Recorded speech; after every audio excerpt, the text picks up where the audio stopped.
요한계시록 14장 17에서 20절 읽겠습니다. 또 다른 천사가 하늘에 있는 성전에서 나오는데 역시 예리한 낫을 가졌더라. 또 불을 다스리는 다른 천사가 제단으로부터 나와 예리한 낫 가진 자를 향하여 큰 음성으로 불러 이르되 내 예리한 낫을 휘둘러 땅의 포도송이를 거두라. 그 포도가 익었느니라 하더라. 천사가 낫을 땅에 휘둘러 땅의 포도를 거두어 하나님의 진노의 큰 포도주틀에 던짐에 성 밖에서 그 틀이 밟히니 틀에서 피가 나서 말 굴레까지 닿았고 1600 스타디온에 퍼졌더라. 아멘.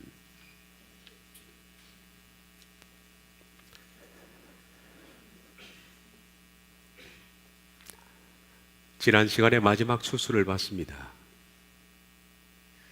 하나님은 3번에 걸쳐서 추수를 하시는데 먼저 하나님은 이스라엘을 추수하시고 이방을 추수하시고 마치려고 했지만은 이스라엘의 배역으로 말미암아 패턴이 바뀌었습니다. 교회를 추수하시고 다음에 환란기 동안에 이스라엘을 추수하시고 마지막으로 교회와 이스라엘에 떨어진 이삭을 땅의 곡식이라고 그러는데 땅의 곡식을 추수함으로 하나님의 구원의 모든 여정은 마치게 되어 있다. 그렇게 마칩니다. 지금은 이 3가지 가운데 아무 추수도 끝나지 않았습니다. 계시록 14장 15에서 16. 또 다른 천사가 큰 음성으로 외쳐 이르되 당신의 낫을 휘둘러 거두소서. 땅의 곡식이 다 익어 거둘 때가 이르렀음이나 하니 구름이 앉으신 이가 낫을 땅에 휘두르매 땅의 곡식이 거두어지니라. 이 추수는 땅의 곡식에 관한 겁니다. 이 추수로 말미암아 아담의 타락으로부터 시작된 하나님의 모든 구원의 역사는 다 종결이 됩니다. 구원의 역사의 종결은 7 대접의 심판 바로 직전에 종결이 되는 겁니다. 더 이상 구원은 없습니다. 마지막 남은 것은 이제 15장부터 18장까지 7 대접의 심판이 있고 19장에 예수님의 재림만 남아 있습니다. 그래서 우리들은 요한계시록에서 이 문제를 살펴볼 때 앞서 되었던 7인 그리고 7 나팔의 재앙과 땅의 곡식의 추수가 끝난 뒤 7 대접의 심판의 재앙이 그 성격이 완전히 다르다라는 것을 알 수가 있다. 그것은 땅의 곡식의 추수 이전에 있었던 7인과 7 나팔의 재앙 가운데는 하나님께서 하나님의 백성을 마지막 추수하고자 하는 목적이 있었습니다. 7인과 7 나팔을 교회가 거칠런지 그러지 않을는지는 모르기 때문에 제가 퀘스천 마크를 붙여놨습니다. 그 이전에 하나님이 교회를 추수할지 아니면 어느 정도의 재앙이 진행된 다음 교회의 추수가 있을런지는 시기상 알 수는 없습니다. 그러나 그런 가운데 먼저 하나님께서는 교회를 추수하시고 그 다음에 이스라엘을 추수하십니다. 그것이 끝나면 교회와 이스라엘에 떨어진 이삭들, 땅의 곡식이라고 불리우는 땅의 곡식을 추수하심으로써 하나님의 목적이 끝납니다. 구원의 목적이. 바로 그것이 7인과 7 나팔입니다. 그래서 이것을 제가 재앙이라 그렇게 불렀습니다. 영어가 크게 중요한 것은 아니고 그 의미를 알라는 겁니다. 재앙이라는 것은 그래도 그 속에 하나님의 구원을 이루고자 하는 뜻이 있다. 그런데 땅의 곡식의 추수가 끝난 다음인 쏟아지는 7가지의 마지막 대접 심판은 문자 그대로 심판입니다. 거기는 하나님의 모든 백성들을 이미 추수했기 때문에 하나님이 그 재앙을 향한 긍휼 그리고 자비 또 구원을 이루고자 하는 뜻은 없습니다. 문자 그대로 심판이 쏟아진다. 따라서 말씀드린 것처럼 7인의 재앙, 7 나팔의 재앙, 마지막 7 대접의 심판으로 표현할 수가 있다.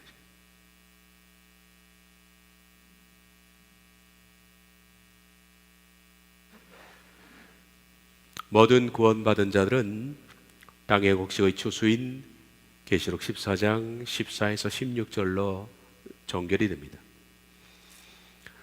아담 타락 이후에 하나님께서는 인간 구원을 위해서 이루어오신 모든 하나님의 구원사는 이로써 완전히 완료가 됩니다. 하나님께서는 타락한 인간을 구원하기 위해서 하나님의 구원의 위대한 계획을 세우셨습니다. 이것은 위대한 계획입니다. 하나님은 성경에 있는 말씀처럼 모든 사람이 다 구원에 이르기를 원합니다. 그 구원의 계획을 어떻게 세우느냐 하면, 먼저는 세서의 가문을 통해서 인류의 구원을 이루고자 하셨지만 세서의 가문은 타락했습니다. 하나님께서는 타락한 세서의 가문을 모두 홍수로 쓸어버리시고 노아의 가문을 통해서 구원을 이루려고 했지만 노아의 가문 역시 바벨탑을 쌓음으로 심판을 자초했습니다. 해서 하나님의 구원의 계획은 이제는 가문이 아니라 나라로 옮겨졌습니다. 바벨탑 이후에 하나님은 한 민족을 구원하려고 계획을 했습니다. 그래서 아브라함을 부르신 겁니다. 그 민족을 이룰 아브라함 속에 수많은 자손, 내가 너의 자손을 하늘의 별과 같이 많게 하리라. 하나님의 이스라엘의 민족을 통해서 구원을 이루게 하기 위해서 아브라함을 불러내셨습니다.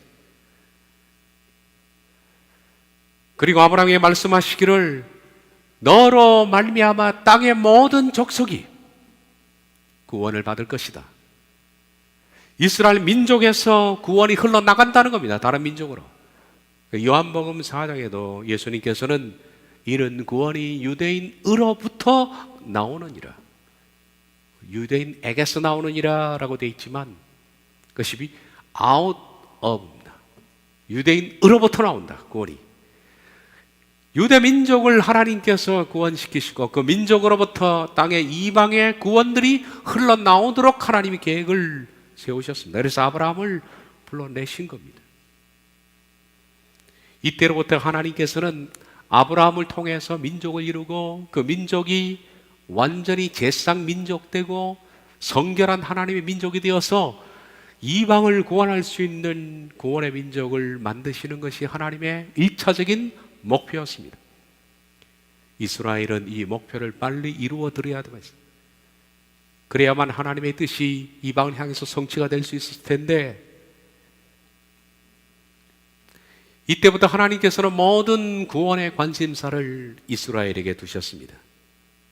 그러나 땅의 모든 족속이 너로 말미암아 복을 얻을 것이다 라는 이 구원의 확장이 이스라엘로부터 해서 이방까지 흘러나갈 것이라는 이스라엘 민족을 향해서 하나님 부여하신 사명을 망각하고 자기들만 하나님이 사랑하셨다라는 선민 민족으로 만들어버렸습니다. 그것을 유대교라 그렇게 부른다. 유대교는 민족 종교입니다. 민족 종교가 아니라 이방을 구원할 종교가 되어야 되는데 그들 민족 종교로만 만들었습니다.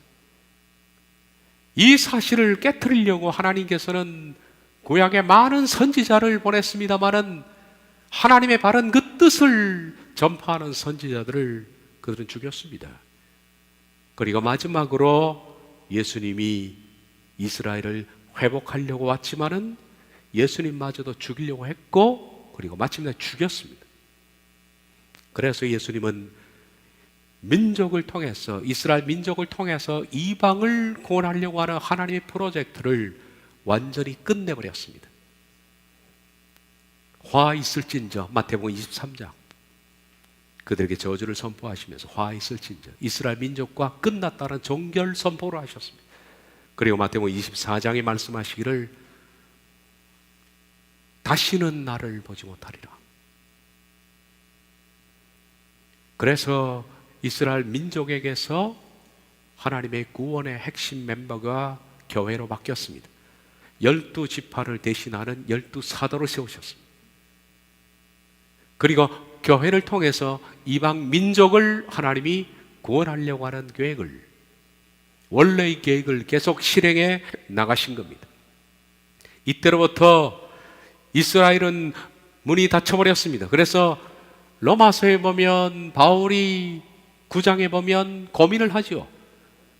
하나님께서 내 민족을 버리셨는가 고민합니다. 과연 하나님께서는 이스라엘을 버리셨는가? 이제 좀 있으면 우리가 로마서 9장을 들어갈 텐데, 수요일 날 바울의 고민입니다. 그의 고민 끝에 하나님께 받은 해답은 아니다. 이스라엘을 버린 것이 아니라 교회를 통해서 하나님이 추수를 끝내면 이스라엘에게 마지막 기회를 준다는 사실을 그는 발견했습니다. 이 사실을 어떤 말씀을 통해서 그가 받았냐면 엘리야의 남은 자 사상입니다. 엘리야가 모두 다 배역하고 나만 남았습니다 라고 했을 때 하나님께서는 무릎 꿇지 않는 7천인을 남겨뒀다 한 그 말씀을 통해서 하나님은 구원할 자들 이스라엘에게 아직도 있다라는 가능성을 바울에게 일러주신 것 같습니다. 로마서 9장에서 그 말씀을 드리겠습니다. 그래서 이스라엘은 당분간 문이 닫혀버렸고 교회를 통해서 하나님은 이루고자 하는 이방 민족을 향한 구원의 계획을 진행시키시는데, 마찬가지로 로마서 9장에서 그렇게 말씀하죠. 원가지도 아끼지 않았는데 돌 감람나무 너희 교회가 원가지를 밀어 너가 젖받침 붙었다고 해서 자만하지 마라. 하나님이 너희도 열매 맺지 않으면 지거불에 던지울 것이다 라고 경고했습니다. 그러므로 교회는 이스라엘처럼 해서는 안 된다. 폐쇄가 되어서는 안 된다. 만인을 향해서 구원을 이루고자 하는 그 열심을 교회는 가져야 합니다. 하나님은 이제 모든 것들이 익어갈 무렵에 마지막 때에 이 세 가지를 다 추수하십니다. 하나님은 역사의 농부이십니다. 전 역사를 통해서 아담 이후로부터 구원의 씨를 뿌려왔던 것이 예수님의 재림 직전에 교회도 무르익고, 그리고 이방인의 때도 이제 무르익었습니다. 먼저 교회를 추수한 다음 이 땅에는 교회가 없습니다. 환란기의 본격적인 진입에 들어가면 하나님은 마지막 14만 4천을 통해서 이스라엘을 추수하신다. 그리고 이스라엘 추수가 끝난 다음 마지막 떨어져 있는 환란기 가운데 지독한 고난을 겪으면서 그들은 불 가운데 구원을 얻는 것처럼 그래도 목숨 내놓고 순교를 기꺼이 감당하면서 구원을 이루고자 하는 그때 부르신 땅의 곡식들을 하나님께서는 구원하십니다. 하나님은 교회 추수 이후에 환란기 중에 이스라엘에게 마지막 기회를 부여하시기로 계획하셨습니다. 이것이 로마서 9장입니다. 하나님이 내 민족을 버리셨느냐? 그럴 수 없느니라. 민족을 버리지 않았습니다. 마지막 기회를 주시기로 계획하셨습니다. 그 기회는 우리가 지금까지 봤던 요한계시록에 있었습니다. 14만 4천의 이스라엘의 전도자를 세우시고 모든 동네로 복음을 전하도록 그들을 파송하셨습니다. 많은 박해도 있지만은 여기에 관한 말씀이 마태복음 10장에 관한 말씀입니다. 14만 4천이 모든 동네에 들어가서 복음을 전하는 그 마지막 이스라엘 추수에 대한 말씀이 마태복음 10장에 나와 있죠. 그렇게 해서 이스라엘의 추수가 끝나면 이스라엘에 대한 하나님의 추수도 끝납니다. 교회 이스라엘. 그러나 하나님의 자비하심은 마지막에 한 번 더 열려 있는데 교회의 추수와 이스라엘 추수가 끝난 뒤 이 땅에 남아있는 곡식들에게도 기회를 주신다. 그러나 이 땅의 곡식은 극소수일 것으로 생각합니다. 그 곡식들이 익었을 때 마지막 그들을 추수하심으로 모든 구원의 역사는 종결됩니다. 그리고 그 종결은 이와 같은 말씀으로 마치죠. 지금 이후로 주 안에서 죽는 자는 복이 있도다. 이제는 우리가 방금 읽은 말씀에서는 하나님의 천사를 통해서 땅의 곡식을 추수했었습니다. 다시 한번 보겠습니다. 또 내가 보니 흰 구름이 있고 구름 위에 인자와 같은 이가 앉았는데 그 머리에는 금면류관이 있고 그 손에는 예리한 낫을 가졌더라. 땅의 곡식을 추수하는 장면입니다. 또 다른 천사가 성전으로부터 나와 구름 위에 앉은 이를 향하여 큰 음성으로 외쳐 이르되 당신의 낫을 휘둘러 거두소서. 땅의 곡식이 다 익어 거둘 때가 이르렀음이니 하니 구름 위에 앉으시니가 낫을 땅에 휘두르매 땅의 곡식이 거두어지니라. 그리고 다음에 이어지는 내용입니다. 17절 18절. 또 다른 천사가 하늘에 있는 성전에서 나오는데 역시 예리한 낫을 가졌더라. 또 불을 다스리는 다른 천사가 제단으로부터 나와 예리한 낫 가진 자를 향하여 큰 음성으로 불러 이르되 내 예리한 낫을 휘둘러 땅의 포도송이를 거두라. 그 포도가 익었느니라 하더라. 둘 다 추수에 관한 내용입니다. 앞에는 땅의 곡식들을 추수하는 것이고 그리고 뒤에 나오는 추수는 14장 마지막인데 이 추수는 땅의 포도송입니다.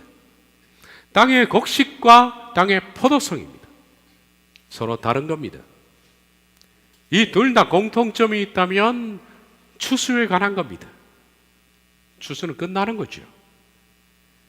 여기에 사용된 단어가 땅의 곡식이나 땅의 포도송이도 똑같은 단어로 씁니다. 예리한 낫, 그리고 거두다, 다 익었다. 제가 찾아보니까 똑같은 단어였습니다. 다른 단어는 아니었습니다. 예리한 낫으로 그들을 추수한다. 거두다라는 게 추수인데요. 거두고 그리고 그들이 다 익었다. 땅의 곡식도 다 익었고 땅의 포도송이도 다 익었다. 단어가 똑같습니다. 그리고 또 똑같은 내용은 둘 다 땅의 곡식도 그렇고 땅의 포도송이를 추수할 때도 하늘의 성전에서 천사가 나와서 큰 소리로 외쳤습니다. 땅의 곡식들이 다 익었습니다. 땅의 포도송이가 다 익었습니다. 똑같이 소리를 외쳤습니다. 그런데 이 내용이 비슷하게 보이지만은 실은 그 내용이 극과 극입니다. 전혀 반대의 내용을 말하고 있다. 땅의 곡식은 하나님께서 하늘 창고에 하나님 백성을 거두는 장면이고 땅의 포도송이는 이 땅의 죄인들을 몰살시키는 장면입니다.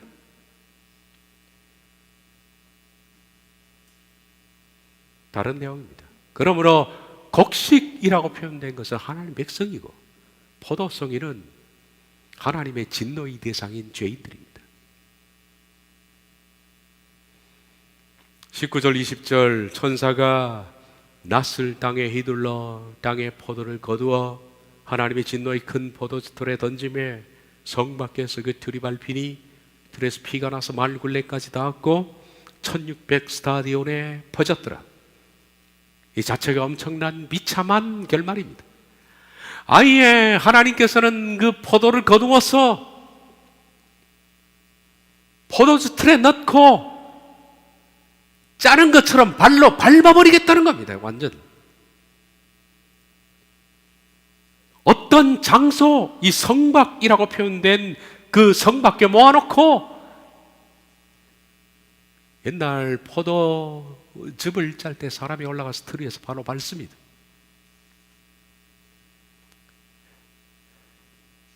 찌그덕찌그덕 소리가 나죠. 포도즙이 찌그덕찌그덕 하는 소리 밟을 때 거기에 맞춰서 시편이 노래를 붙인 것도 있습니다. 그 노래의 음절이 히가연이라는 히가연. 히가연은 포도주 밟을 때 나는 소리죠. 히가연 셀라, 찌그덕 찌그덕 찌그덕 하는 소리. 그걸 음으로 생각해서 다윗은 노래를 불렀지만은 이건 즐거운 노래가 아닙니다. 아예 하나님께서는 포도즙을 짜듯이 사람을 모아놓고 밟아 터뜨리겠다 이제. 그리고 그 틀이 밟히니 틀에서 피가 터져 나와서 그 피가 말굴레까지 닿았고, 그 피가 얼마나 퍼졌느냐 하면 1600 스타디온까지 퍼졌다. 이건 진노입니다. 이거는 하나님이 자비가 아닙니다.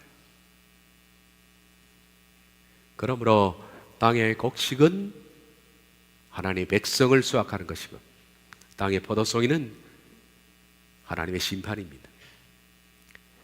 다른 점이 있다면 땅의 곡식은 예수님이 직접 나가서 추수를 하십니다. 그러나 땅의 포도송이는 천사를 보내서 심판하도록 하셨다. 15절 16절 또 다른 천사가 성전으로부터 나와 구름이 앉은 이를 향하여 큰 음성으로 외쳐 이르되 당신의 낫을 휘둘러 거두소서. 땅의 곡식이 다 이거 거둘 때가 이르렀습니다. 아니 구름이 앉으시니까 낫을 땅에 휘두르매 땅의 곡식이 거둬지니라. 땅의 곡식은 바로 인자,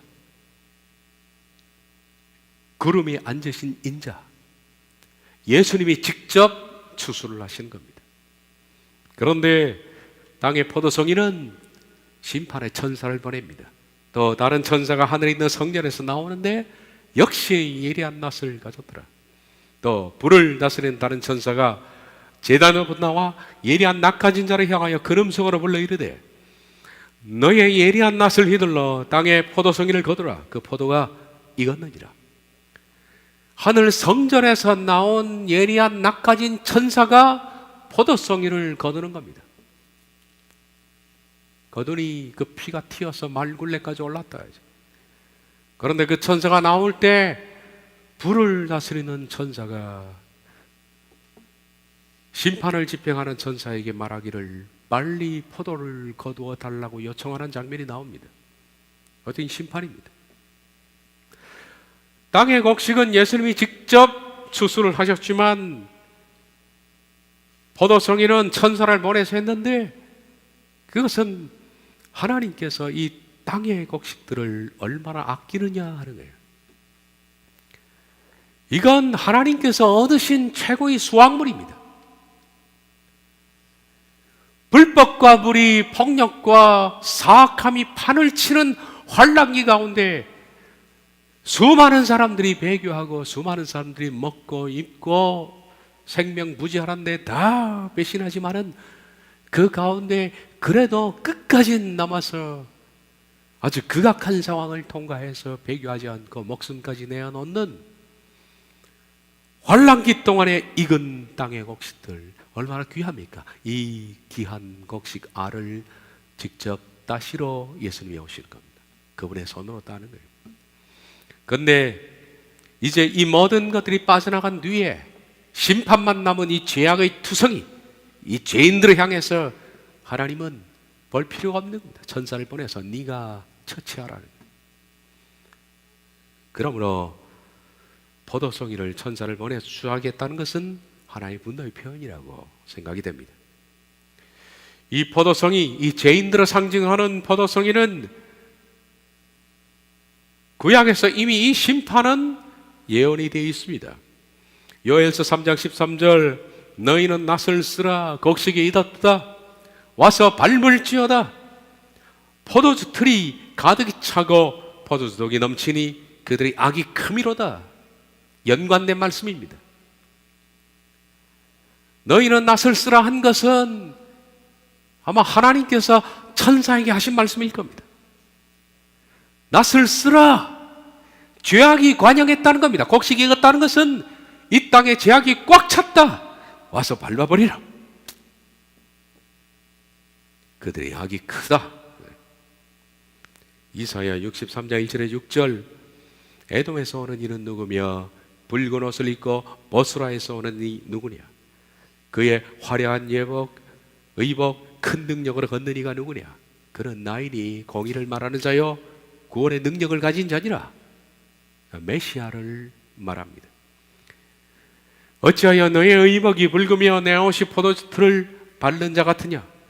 만민 가운데 나와 함께한 자가 없이 내가 홀로 포도주를 밟았는데 내가 노함으로 말미암아 무리를 밟았고 분함으로 말미암아 짓밟았으므로 그들의 선혈이 내 옷에 튀어 내 의복을 다 더럽혔으니 이는 내 원수 갚는 날이 내 마음에 있고 내가 구속할 해가 왔으나 내가 본즉 도와주는 자도 없고 붙들어주는 자도 없으므로 이상하게 여겨 내 팔이 나를 구원하며 내 분이 나를 붙들었습니다. 내가 노함으로 그 말미암아 만민을 밟았으며 내가 분함으로 말미암아 그들을 취하게 하고 그들의 선혈이 땅에 쏟아지게 하였느니라. 이사야서나 요엘서 3장이나 바로 계시록에 연관된 말씀입니다. 그런 점을 가지고서 오늘 본문의 내용을 한번 서기하겠습니다. 계시록 4장 17절. 또 다른 천사가 하늘에 있는 성전에서 나오는데 역시 예리한 낫을 가졌더라. 계시록 14장 14에서 20절은 이스라엘의 추수가 끝난 후 마지막으로 땅의 곡식을 추수하고 남은 자들을 심판하는 말씀입니다. 이 점에 관해서 예수님이 마태복음 13장의 마지막 때에 관해서 이렇게 말씀하셨는데 이 말씀이 계시록 14장과 연관이 되죠. 같은 세상이요 좋은 씨는 천국의 아들들이요 가라지는 악한 자의 아들들이요 가라지를 뿌린 원수는 마귀요 추수 때는 세상 끝이요 추수꾼은 천사들이니 그런즉 가라지를 거두어 불에 사려는 것 같이 세상 끝에도 그러하리라.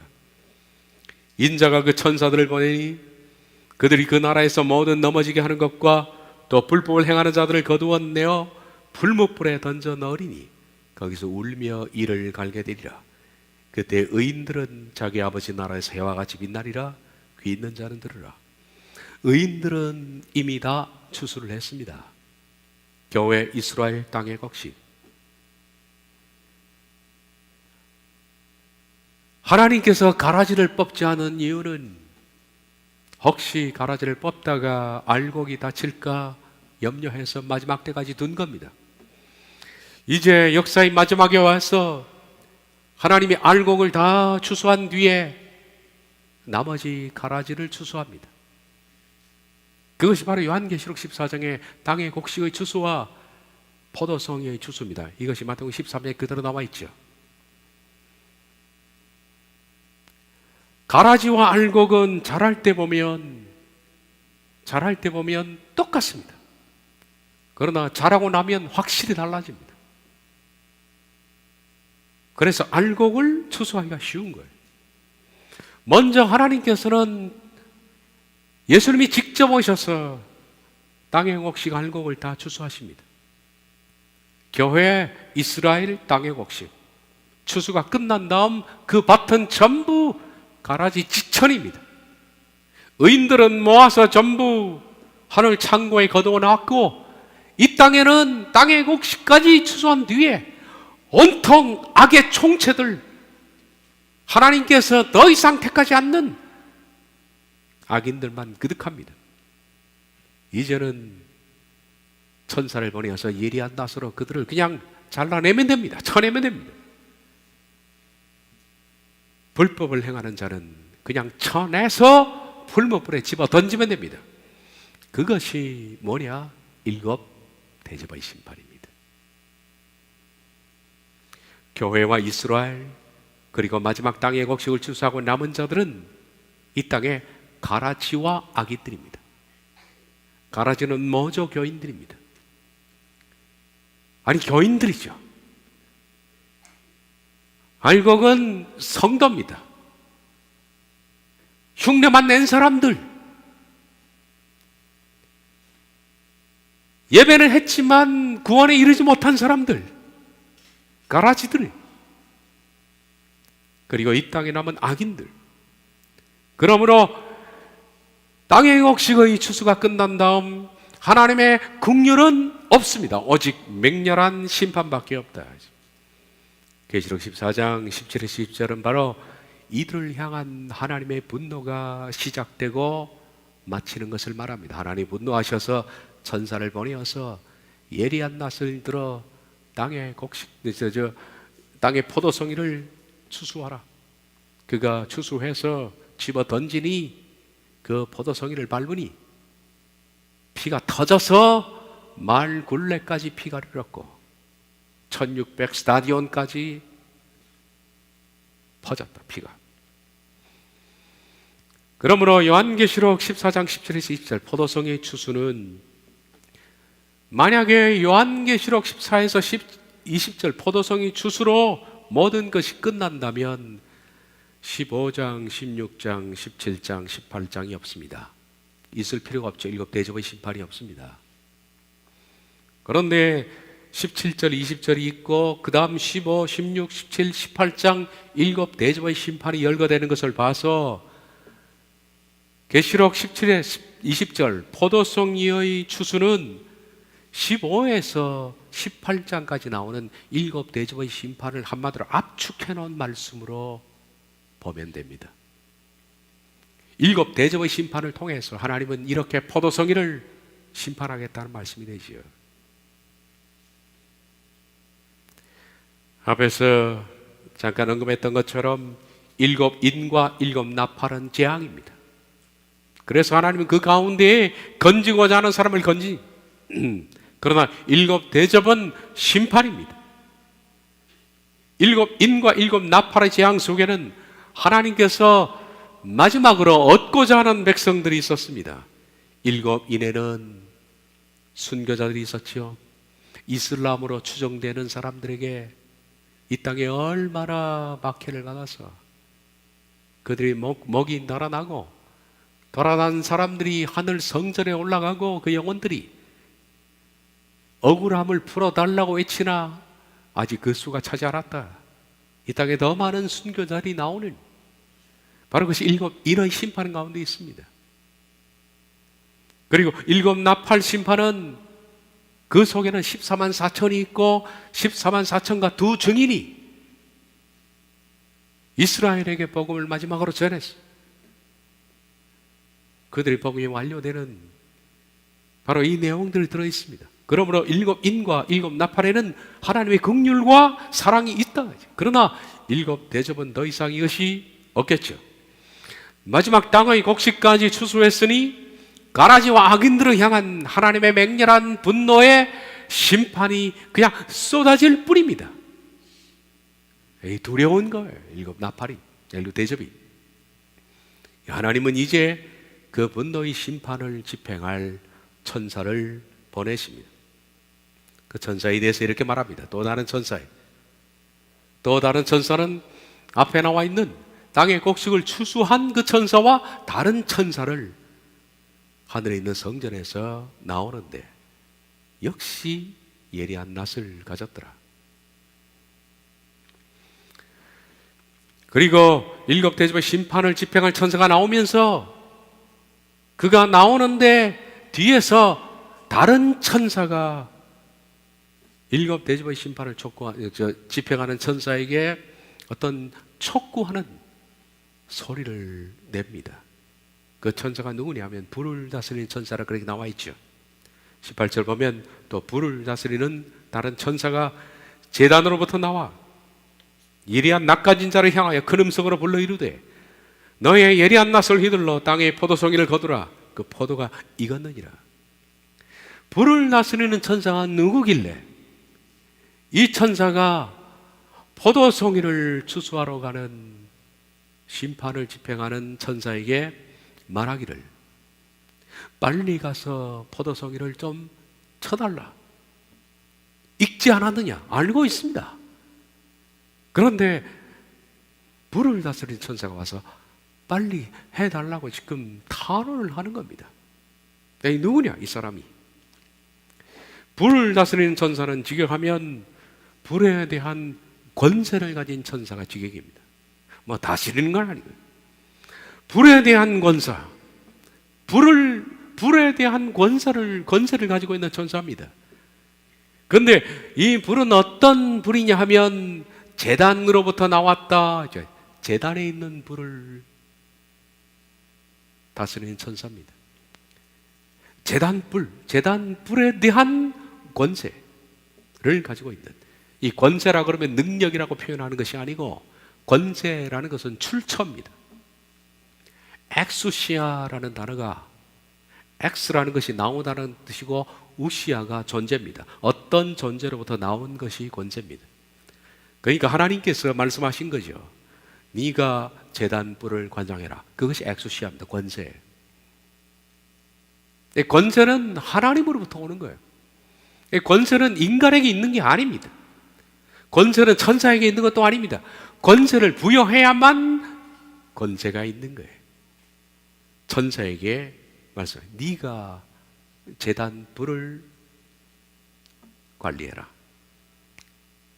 그 능력을 받은 천사, 그 천사가 나온 것이 어디냐면 제단에서 나왔습니다. 그러면 이 제단이 어디냐면, 물론 이 제단은 땅의 제단이 아니라 하늘의 성전입니다. 성전의 제단은 두 군데가 있습니다. 번제단이 있고 그리고 향단이 있습니다. 이 둘 중에 하나입니다. 그런데 번제단은 아닙니다. 번제단, 향단 둘 다 뭐가 필요합니까? 24시간 꺼지지 않는 불이 거기 있어야 합니다. 불을 꺼뜨리면 안 됩니다. 그래서 구약의 성막 봉사자가, 향단 봉사자는 반드시 불을 꺼뜨리면 안 됩니다. 불이 꺼지지 않게. 번제단을 섬기는 제사장도 마찬가지로 불을 꺼뜨리면 안 돼요. 항상 24시간 불이 붙어 있어야 할 장소가 번제단 그리고 향단입니다. 번제단은 동물을 잡아 죽이는 희생의 제단입니다만은, 이 번제단은 더 이상 불을 관리할 수 있는 권세자가 필요 없습니다. 왜냐하면 예수님이 십자가의 죽으심으로 말미암아 번제단에 대한 얘기는 모두가 성취가 됐기 때문입니다. 그러므로 하늘 성소에서 번제단은 더 이상 필요가 없는 거예요. 오직 있는 것은 향단입니다. 향불을 피우는. 향단은 24시간 불이 꺼지지 않아야 하는데, 이 향단의 의미는 바로 성도들이 하나님께 올리는 기도입니다. 기도가 올라가는 거예요. 번제단에서 번제 제사를 드리고 그 다음에 향단에 가서 기도하는 겁니다. 그것이 향단입니다. 그러므로 이 제단에서 나온 불의 권세를 가진 천사는 번제단이 아니라 향단이라는 것을 알 수가 있다.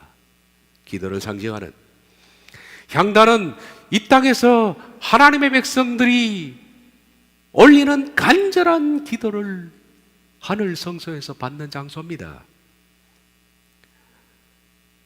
교회 추수, 이스라엘 추수, 땅의 곡식의 추수, 마지막 알곡들이 되는 것은 이 땅에 악들과 투쟁하면서, 악과 섞이지 않으면서 알곡이 만들어지는 거죠. 의인들이 얼마나 힘들었을까?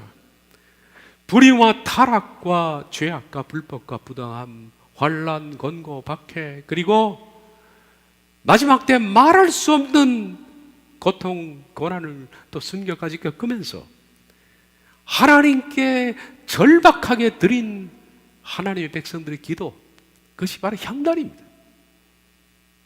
그 향단 관리자 천사는 24시간 그 향단의 소리를 받아서 하나님께 드리는 거예요. 그러므로 하늘의 성전에서는 이 땅에서 올라오는 향단의 향만큼 절박하고 아픈 장소가 없을 것 같아요. 이 불을 관리하는 이 천사는 얼마나 힘들었을까? 속이 시커멓게 썩었을 것 같아요. 하나님 백성들이 하소연, 지금도 IS에 의해서 죽어가는 수많은 사람들이, 북에서 죽어가는 사람들, 그리고 이 땅에서 하나님 백성이 되기 위해서 내적 좌우와 싸우는 자기가 자기를 죽이는 이 전투에서 치열하게 싸우는 사람들, 이 사람들이 살아가는 삶 속에서 올리는 그 기도는 절박한 겁니다, 여러분. 그 하소연들을 이 제단에서 불을 관리, 향단에서 불을 관리하는 천사가 다 듣는 거예요. 얼마나 이 천사가 힘들까. 물론 다른 천사들도 힘은 들겠지만 얼마나 마음이 썩었을 거예요. 그래서 그 천사가 나와서 빨리 처치해 달라고 지금 처치하러 가는 그 천사에게 당부를 하는 거예요.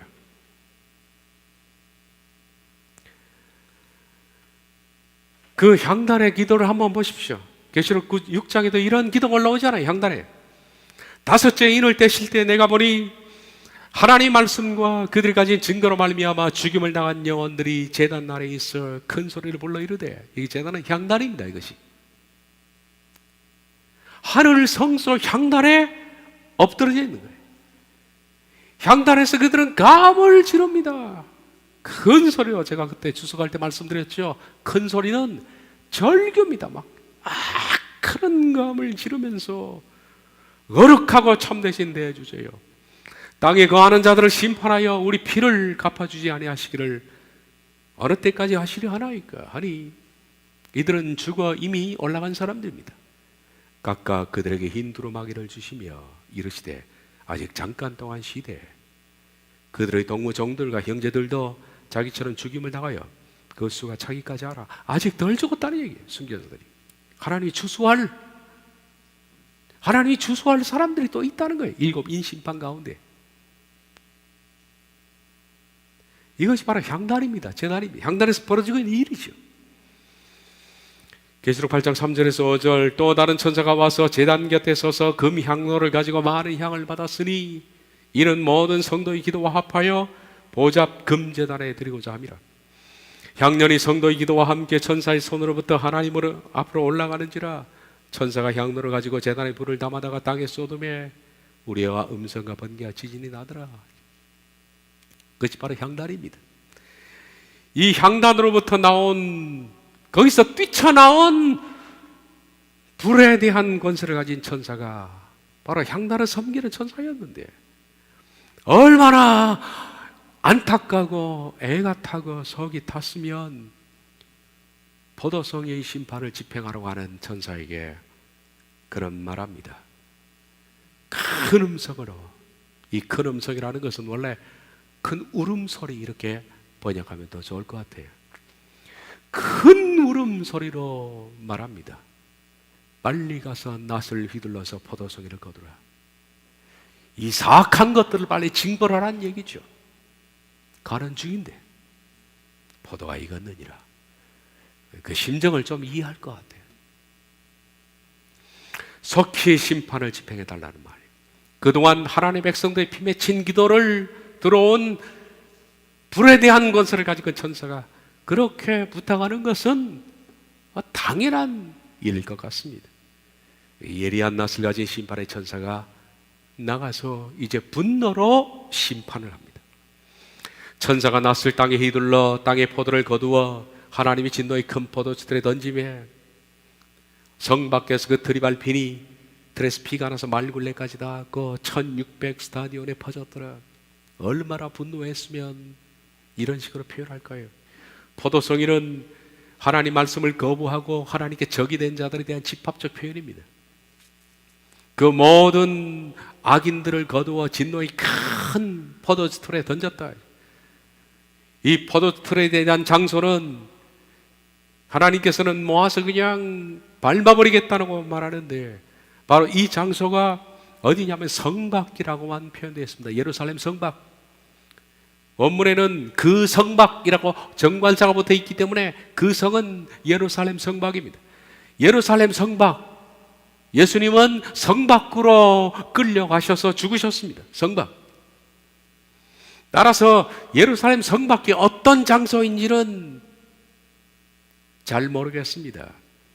그러나 이 장소에 맹렬한 하나님의 포도주틀의 심판이 집행된다는 것인데, 요엘 선지자의 그 예언이 이것에 관한 것이라고 생각됩니다. 바로 계시록 14장 이 말씀에 요엘서 선지자도 같은 예언을 했다라고 봅니다. 요엘 선지자는 예루살렘과 감람산 사이에 놓여 있는 기드론 계곡과 연결된 여호사밧 골짜기가 있습니다. 이 여호사밧 골짜기에서 하나님께서 열국을 심판하신다. 아마 전쟁 상황인 것 같아요.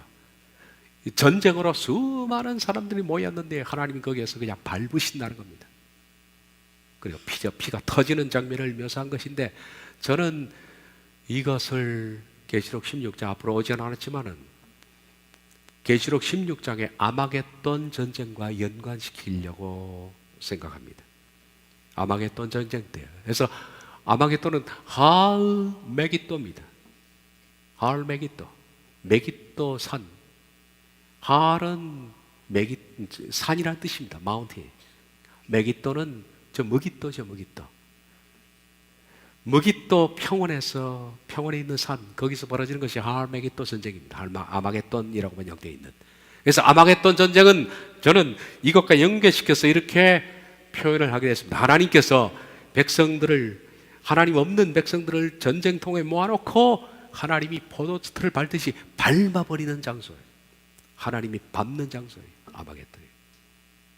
하늘에서 조종해서 밟는 거예요.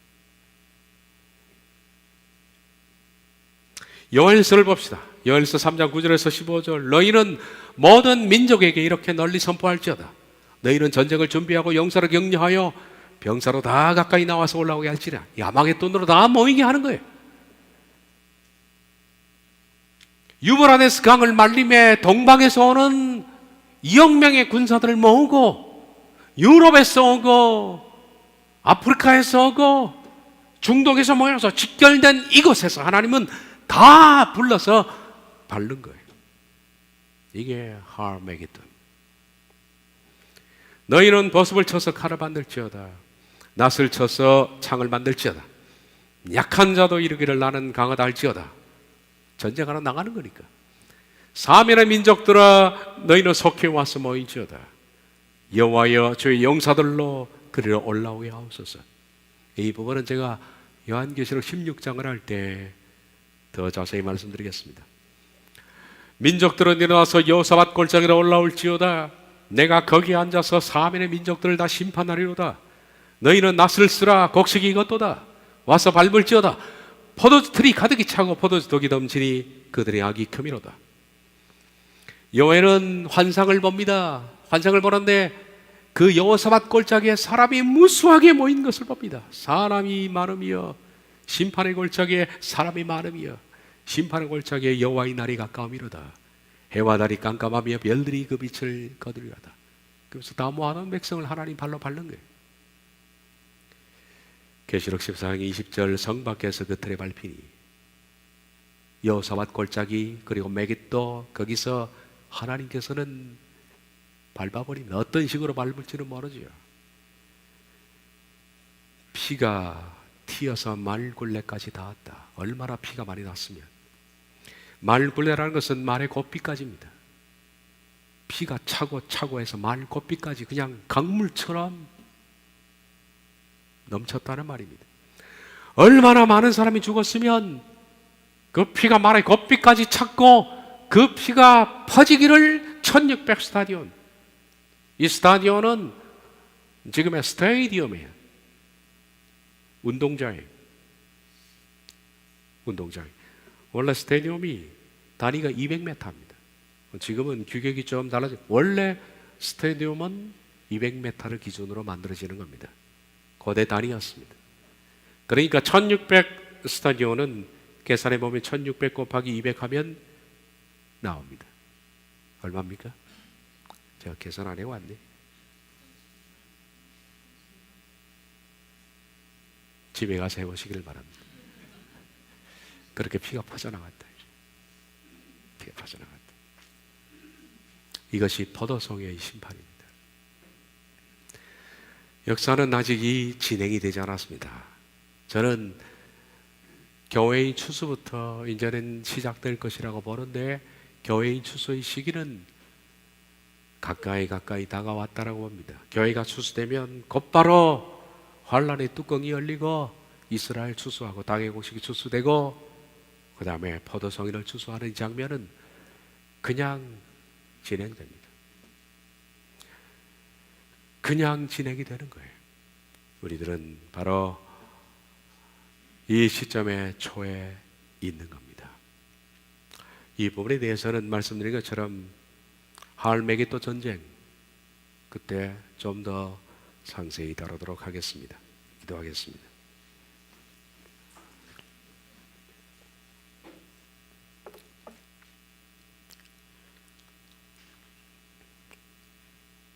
무수한 사람들이 땅의 포도송이로 남을 것입니다. 껍데기들은 다 남을 것입니다. 입으로 주여 주여 외쳤던 사람들, 신앙의 형식만 갖추었던 사람들, 내면이 변화되지 않은 사람들, 그리고 세상의 악인들, 그들 모두 총체가 포도송이로 남아 하나님의 심판을 당하게 될 것입니다. 이 일전에 하나님은 하나씩 하나씩 추수해 나가실 텐데 교회 이스라엘 땅의 곡식 이 추수에 우리가 참여할 수 있도록 자신을 돌아보게 하옵소서. 예수님의 이름으로 기도하옵나이다.